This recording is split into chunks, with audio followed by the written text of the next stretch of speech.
Size Durgai அம்மனின் வருடாந்த மகோத்சவத்தின் தேர் திருவிழா 9 நாட்களும் மிக சிறப்பான முறையில் பூஜையில் இடம்பெற்று இன்று 10ஆம் திருவிழாவான இன்று வசந்த மண்டப பூஜைகள் எல்லாம் முடிந்து இங்கே தேர் வருகின்றார். வசந்த மண்டபத்தில் இருந்து அசைந்து அசைந்து ஆடி தேர் வருகிறார். எங்கள் எண்ணெய் அழகான சிறப்பான அலங்காரங்களுடன் ஆடி ஆடி அசைந்து வருகிறார்.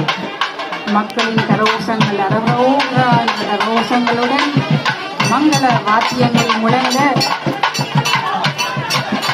சிறப்பு உடை அணிந்து மக்களின் துயர் தீர்க்க வருகின்றார். மங்கள வாத்தியங்கள் முழங்க அங்கணர்கள் வேத பாராயணங்கள் ஒலிக்க அம்பிகை தேரேற வருகின்றார். மக்களின் துயர் தீர்க்க இதோ இந்த அம்மன் ஆடி ஆடி அசைந்து வருகிறார்.